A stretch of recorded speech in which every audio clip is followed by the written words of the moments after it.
And once we open this region, right, so you see, therefore, that means that overall, we're looking for this. If this is his head, right, so you see, and this is his tail, so we're looking for this maximum exposure at the base. That's our primary thing. We want to see this exposure, that his head goes all the way in and exposes this base. Because to get this stability, you need to differentiate between the occipital part and between this mastoids and between the further parts of the skull. So that's the essential thing. It's not like, it's workable, it's realistic, it's going to be improving consistently, and his head position will be changing, but this is what you have to realize. It's a lot of layers packed at once. And you have to go through these stages to bring it into the middle. Am I clear? Yeah, how to work there. That's easy. That's easy. Well, because the hardest exercises have been here. Yeah, but you see, we need to do more when he sits like this. That's it. Because when he's lying down, that's what he hides. But we'll adjust. We'll do more when he sits. And when he sits like this, it's not difficult. We can get a pretty good exercise there. But you see, I'm just pointing out, look at his performance, right? So you see, as he sits, because of those stability challenges, just think about how many extra, extra efforts he has to spend and how much of this energy he burns just for the fact of readjustment, for the fact that the muscles get into this tension, and this. And again, while this is happening, because of the weaker stability component. So again, mobility, action is the byproduct of the poor stability.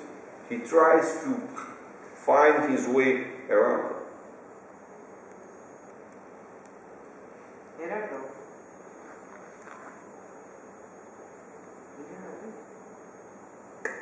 Sleep. So that's the logic, right? That's the logic. Now let me find the sitting positions for you here. And okay, but from the perspective of the exercises, it's only the helper, whom you call the boy, Carlos, who is doing the things.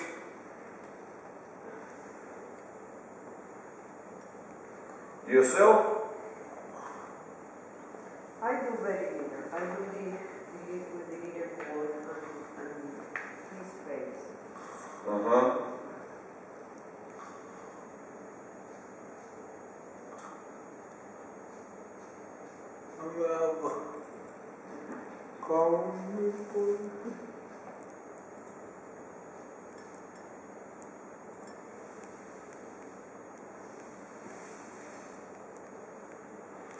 So you see, today, right, because obviously everything related to sitting starts with, related to standing or positioning and so on, it starts with sitting. So this is what we will have a look today. We will have a look at the integration and then the sitting position.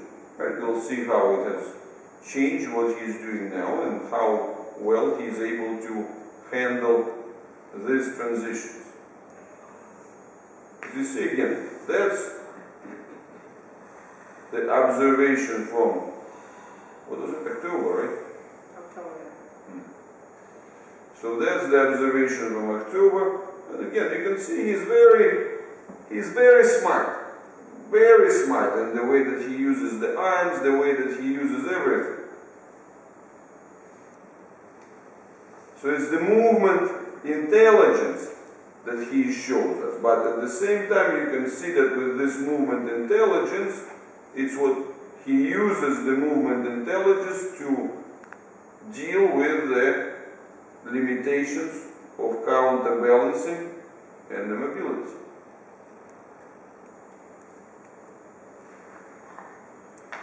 So, these are the first things. See, this is your. Here you are, right? You can see yourself, right?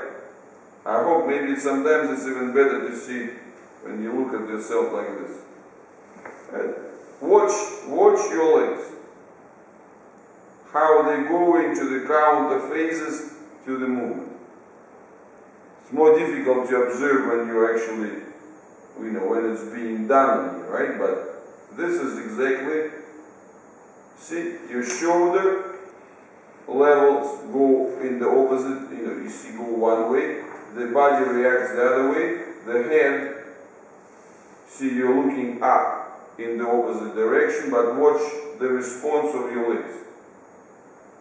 See, the right leg goes into the counter movement, the left leg goes into the inward movement, the knees bend at the same time, and when you return, it's the opposite action.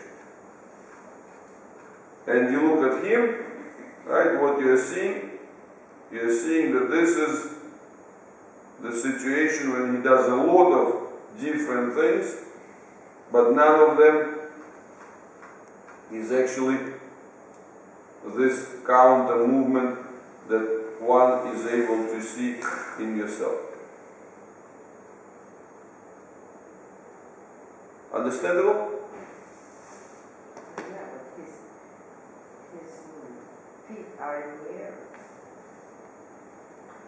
I had my feet on the floor. He has it on the air. That makes a difference. Not much. Not much at all. Yeah, you don't have the support. Well, first of all, I must say that you should have brought this argument back then. Right? Because you see, if you look at your feet here, your feet are barely touching the floor. They're barely touching the floor. You are not doing much of the transfer, but in any case, even if we were to make his feet to touch the ground, they would get off the ground right away. And the second thing, even if we were to bring your feet in the air, that wouldn't change much in your performance neither. You would still have this same counterbalancing of the legs, you would still have this ability to look the other way around, you wouldn't lose any of those elements. But, good point, in general, whether when you communicate with me, or whether when you communicate with Diane, or whenever you see something like this, voice it, okay? When you say, oh, by the way, I don't think that this test is viable because my feet were on the ground. Not a problem. You can always adjust to make sure that you really see the two things in the same light. Is it clear?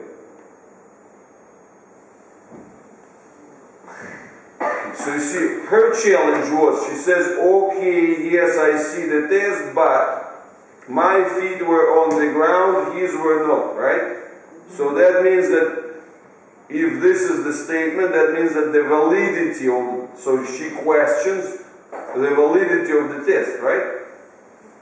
So my message is that if you question the validity of a certain test, it's best to do it right away, so it could be done differently. Number two, I'm saying that for this particular test, it's not a very big argument because first of all we saw that her feet were not really planted on the ground. Second, even if we take the feet all the way off the ground, she would do the same thing. And the third, for Gerardo, even if we were starting with his feet on the ground, we will end up with the same type of the response.